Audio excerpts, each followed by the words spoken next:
Blockbuster. Once a home to every film lover, now a forgotten memory. But how did it go so wrong? We'll be taking you on their crazy journey in this video. Blockbuster. The home of great films like Terminator 2, Snatch, and The Room. But Blockbuster's journey wasn't always smooth sailing, and it ended in tragedy with hundreds of lost jobs. But was it only Netflix that put the nail in the coffin of their monopoly? Let's explore. Blockbuster is the iconic movie rental chain. It began its journey in 1985 in Dallas, Texas.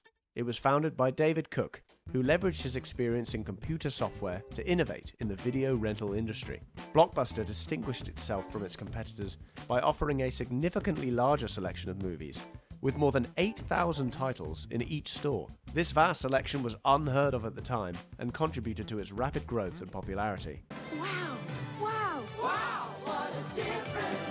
Blockbuster Video! Additionally, Blockbuster stores were designed to be family-friendly with a bright and welcoming atmosphere. This approach revolutionized the video rental market and laid the groundwork for what became a dominant player in home entertainment for many years.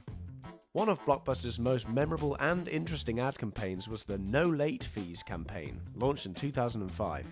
This campaign was a major shift in their business model and a direct response to the growing competition from online DVD rental services like Netflix. The No Late Fees campaign promised customers that they would no longer be charged for returning movies and video games late. This was a significant change from the traditional revenue model for video rental stores, where late fees were a substantial part of their income. The campaign aimed to attract customers who were frustrated with late fees and to regain market share from online competitors. So what could possibly go wrong? Well, actually, quite a lot. This campaign had generated a lot of buzz and initially increased store traffic, but it also led to customer confusion and legal challenges. Blockbuster essentially just swapped out late fees for charging them the full DVD and provided only a bit more leniency on lateness. Several US states sued Blockbuster for deceptive advertising, leading to settlements and changes in how the policy was communicated to customers. Despite the mixed outcomes, the No Late Fees campaign remains one of the most notable in Blockbuster's history for its bold attempt to adapt to changing market dynamics. So when did things start going truly wrong for Blockbuster? Well, let's jump back to 2002, a simpler time. Statham was in his prime in Transporter, and Ice Age hit our screens. But what was happening in the rental scene was to the hands of founders Alex Chesterman, Saul Klein, and Thomas Ho, the founders of, you guessed it, LoveFilm. LoveFilm, a European DVD by mail rental service, had a significant impact on Blockbuster and the broader video rental market, especially in the UK and Germany. Here's how LoveFilm affected Blockbuster. Blockbuster did try and adapt to this in the 2000s by releasing their own. I actually remember the ads of LoveFilm as a kid, but ended up opting for Blockbuster's DVD home scene. Blockbuster adapted and managed to survive this, but it definitely did take a hit on their revenues, with people learning to love the convenience of having movies delivered to their home, rather than having to go to the store. Mr. Bezos ended up completely buying out LoveFilm for a reported $200 million in 2011. The model of DVDs to homes didn't just operate by LoveFilm.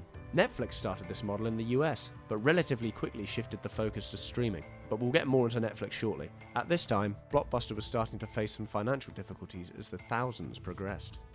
They tried out rapid expansion, which left them substantially accrued debt. And this is what started to tie their hands in being able to adapt. Netflix was starting to hold them hostage, as with less issues with debt at the time, with a mixture of new interesting approaches to streaming, they were looking a lot more attractive for investors. Consumer habits were shifting rapidly overall with advancements in technology. The convenience of on-demand streaming, the rise of digital downloads including Pirate Bay's domination, and the widespread availability of high-speed internet made the traditional video rental model increasingly obsolete as the 2000s progressed. Even if customers were wanting physical media, people started to opt for Amazon or LoveFilm to get their DVDs.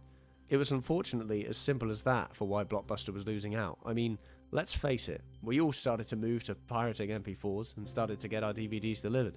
The new convenience was exciting for a lot of people. Can you remember the first DVD you had delivered to your door? Let me know in the comments. But it must be said, it was also poor management decisions that led to this. Blockbuster actually had the opportunity to purchase Netflix early doors, but they turned it down, as they didn't envision streaming becoming the way forward. How wrong they were, and how right Netflix was. Due to this, Blockbuster started downscaling stores rapidly, until 2014, when it was time to entirely shut up shop and call it a day. At its peak in the 90s, Blockbuster boasted 9,094 stores worldwide. But today, there's just one. Yeah, you heard that right. In Bend, Oregon, one store remains, primarily selling memorabilia and being the last Blockbuster that people can visit today. Although Blockbuster filed for bankruptcy and it's essentially non-operating, this store in Oregon is essentially a museum to commemorate its amazing rise and to remember why it fell so hard. Rest in peace, Blockbuster. Thanks for watching today's video. Don't forget to like, subscribe, and leave a comment of any of your memories about Blockbuster. See you in the next one. Ta-ra.